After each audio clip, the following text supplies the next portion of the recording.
warahmatullahi wabarakatuh.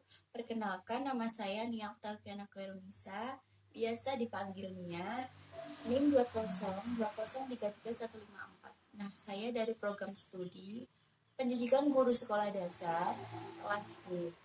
Nah, di sini saya akan melakukan sebuah praktikum untuk memenuhi tugas, yaitu mata kuliah konsep sains. Di sini saya akan membahas praktikum mengenai pertama, sifat benda, yang kedua, perubahan wujud benda, dan yang ketiga adalah perpindahan kalor. Nah, daripada kalian nungguin, langsung saja ke videonya ya. Nah, yang pertama itu ada sifat benda. Sifat benda itu dibagi menjadi 3 macam. Yang pertama itu ada padat, lalu cair, dan gas.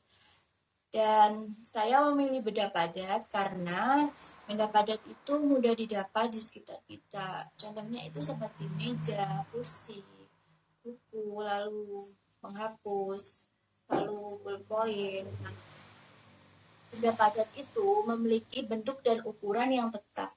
Selain itu, daya tarik antara molekulnya itu sangat kuat, sehingga benda padat memiliki volume yang tetap dan molekul yang rapat. Nah, ciri-cirinya itu benda padat tidak berubah meskipun berpindah-pindah. Lalu ukuran benda padat itu tidak berubah meskipun dipindah-pindah. Lalu volumenya itu tetap. Nah, di sini saya akan mengambil contoh yaitu pensil dan buku tulis ya. Nah, kita perhatikan terlebih dahulu. Pensil ini itu bentuknya itu menyerupai silinder gitu ya teman-teman. Lalu ujung pensil ini dia itu cenderung berbentuk kerucut. Lalu setelah itu kita masukkan ke dalam tas ya. Nah, setelah itu kita ambil lagi dari dalam tas ini. Lalu kita perhatikan lagi. Nah, bentuknya tetap seperti silinder dan dia itu ujungnya itu seperti kerucut. Nah, contoh yang kedua ada buku tulis. Buku tulis ini itu bentuknya itu persegi panjang, terus dia itu tebal buku bentuknya. Lalu kita coba masukkan ke dalam tas. Setelah itu kita ambil dari dalam tas dan kita perhatikan lagi. Nah, bentuknya itu masih seperti persegi panjang gitu ya. Lalu teksturnya dia itu juga tebal. Nah, contoh yang selanjutnya saya akan memakai ini, botol dan uang koin. Nah, kita perhatikan terlebih dahulu, uang koin ini itu berbentuknya itu bulat, teksturnya itu pipi gini. Dan coba kita masukkan ke dalam botol ini. Lalu kita tutup botolnya. Setelah itu kita tutup seperti ini. Kita kocok berulang-ulang ya teman-teman. Setelah itu kita lihat lagi. Nah, bentuknya dia itu masih seperti yang awal tadi. Dia itu bulat, lalu teksturnya itu gimana ya, padat, lalu apa itu, dia itu pipi. Jadi bentuknya itu seperti yang awalnya tadi. Dan contoh yang selanjutnya juga ada ranting pohon. Nah, ranting pohon ini sebelum kita lakukan percobaan, dia itu bentuknya itu panjang dan dia itu agak melengkung ini ya.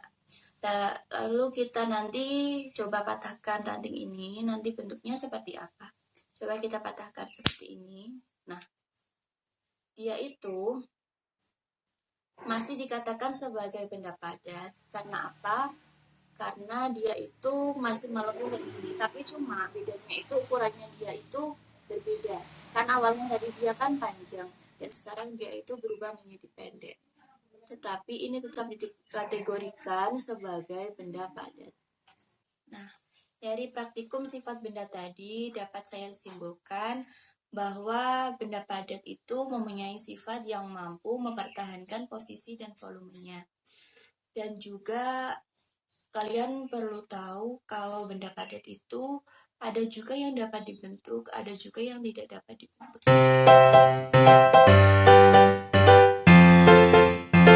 Nah, yang kedua itu ada perubahan wujud benda.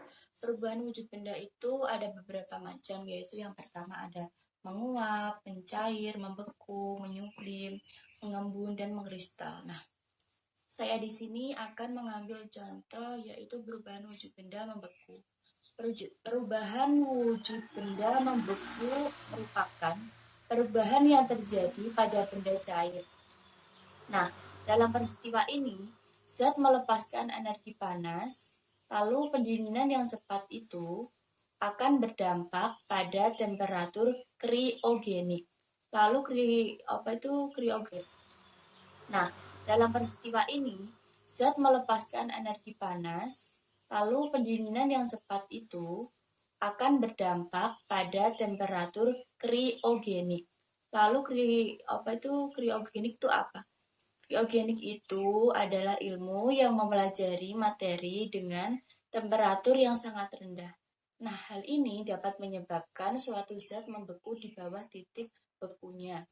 Contoh membeku itu, contohnya ketika kita membuat air es batu, itu seperti ini contohnya. Kita cuma membutuhkan alat seperti ini, cetakan es batu, lalu kita juga membutuhkan air mineral. Nah, caranya gini, kita siapkan alatnya, kemudian kita tuangkan air ini ke dalam cetakan seperti ini. Hati-hati jangan sampai tumpah. Kita masukkan air ini ke dalam cetakan sampai cetakannya terlihat penuh.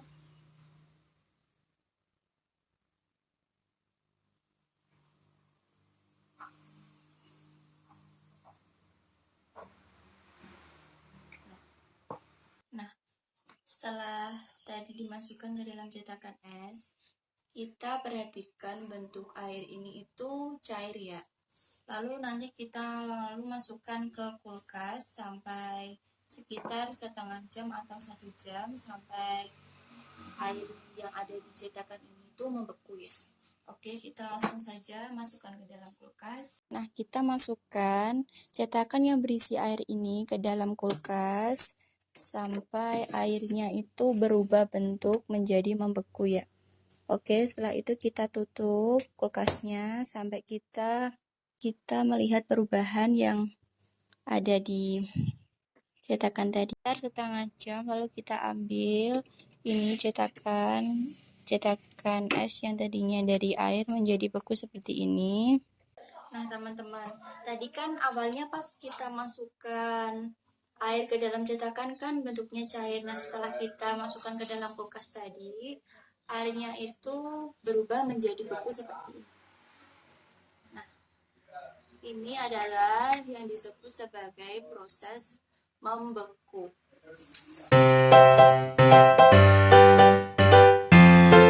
Next, yang ketiga ada perpindahan kalor.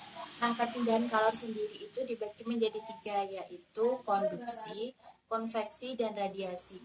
Dan di sini saya akan melakukan sebuah praktikum mengenai perpindahan kalor konduksi. Nah, konduksi sendiri itu adalah perpindahan panas melalui zat padat yang tidak ikut mengalami perpindahan.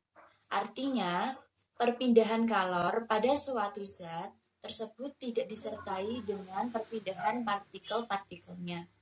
Nah, di perpindahan kalor konduksi ini saya mengambil contoh yaitu sendok logam. Nah, ini saya akan panaskan di atas lilin ini. Nanti saya nyalakan apinya, lalu sendok ini saya taruh di atasnya. Nah, benda yang terbuat dari logam akan terasa hangat atau panas jika ujung bendanya itu dipanaskan. Nah, kita langsung coba ya.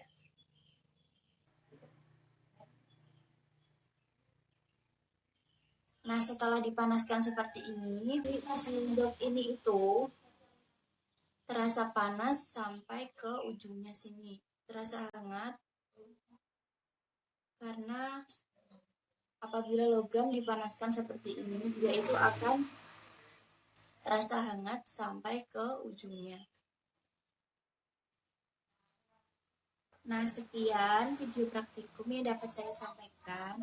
Apabila ada kekurangan dan ada kata-kata yang tidak berkenan, mohon dimaafkan. Dan semoga video ini dapat bermanfaat untuk teman-teman semua. Dan semoga kedepannya saya bisa lebih baik lagi dalam membuat konten belajar yang lebih menarik. Sekian dari saya. Wassalamualaikum warahmatullahi wabarakatuh.